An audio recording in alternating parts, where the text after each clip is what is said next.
ये विशेष सत्र जो बुलाया गया है, इसका मुख्य उद्देश्य है कि आगामी 25 वर्ष कैसे हों, क्या रोड मैप होना चाहिए, क्या विजन होना चाहिए, क्योंकि 9 नवंबर को हम रजत जयंती पूरी करने जा रहे हैं।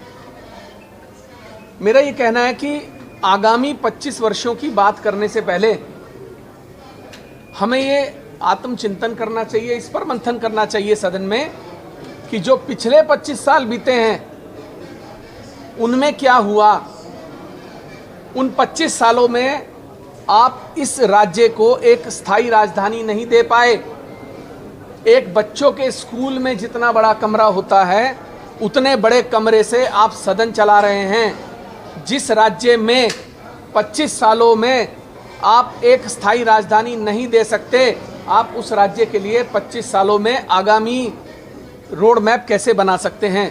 पहले आप राज्य के मूल लोगों की, आंदोलनकारियों की, शहादत देने वाले शहीदों की मूल भावनाओं को समझिए। 1952 में जब इस अवधारणा ने जोर पकड़ना शुरू किया कि पृथक राज्य होना चाहिए, तो मूल भावना थी कि हमारा राज्य होगा, हमारे लोग होंगे, नेता होंगे, मंत्री होंगे, अधिकारी होंगे, लोगों को, हमारे बच्चों को रोजगार मिलेगा, स्वास्थ्य सेवाएं मिलेगी, शिक्षा मिलेगी।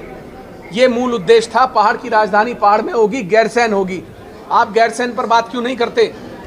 आज भरे सदन में मैंने कहा कि 57 सदस्य इस सरकार में चुने हुए हैं और इसके अलावा बाकी सदस्य भी यहाँ उपलब्ध हैं। सारे लोग हाथ उठाकर कहिए, क्या गैरसैंण का समर्थन करते हैं राजधानी बनाने का? किसी एक व्यक्ति ने हाथ नहीं उठाया।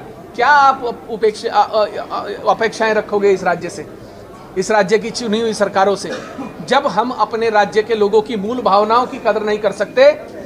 ये राजनीति की बात नहीं है। मैं किसी दल का सदस्य नहीं हूं, ना मुझे कोई राजनीतिक लाभ की जरूरत है। हमें आत्मचिंतन की जरूरत है, हमें बोलना होगा। अरे स्थायी राजधानी घोषित करिए। अगर आप नहीं कर सकते गैरसैंण, तो देहरादून को करिए, करिए तो सही, बोलिए तो सही। 25 सालों में क्या हुआ, कितने भ्रष्टाचार हुए, उनकी जिम्मेदारी कौन तय करेगा?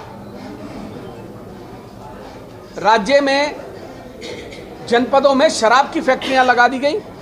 2018 से 2020 के बीच में 12 शराब की फैक्ट्रियां इस राज्य में स्थापित कर दी गई। सिडकुल के माध्यम से सिंगल विंडो से अनुमतियां दे दी गई। कौन जिम्मेदार है? यह कहा गया कि हमारे स्थानीय किसानों को लाभ होगा, फूड प्रोसेसिंग होगी, माल्टा का इस्तेमाल होगा, स्थानीय उत्पादों से शराब बनेगी। आंखों में धूल झोंकी गई। आज वो सारे के सारे सिर्फ बॉटलिंग प्लांट हैं। पंजाब, हरियाणा, चंडीगढ़ के माफियाओं से शराब यहां आती है और बोतलों में पैक करके स्थानीय बाजार में बेच दी जाती है। हजारों करोड़ रुपए के एक्साइज की बचत वो लोग कमा कर ले जाते हैं। हल्ला मचा रखा है सबने, हमने, आपने, सबने। राज्य रजत जयंती 25 वर्षों में हम क्या करेंगे, हमारा रोड मैप क्या होगा। अरे पीछे के 25 वर्षों में क्या कर दिया आपने, जो अगले 25 वर्षों के रोड मैप की बात कर रहे हैं? उन पर कौन आत्मचिंतन करेगा? उस दौरान जो बड़े बड़े भ्रष्टाचार हुए, उन पर नैतिक जिम्मेदारियां किन की तय की जाएंगी?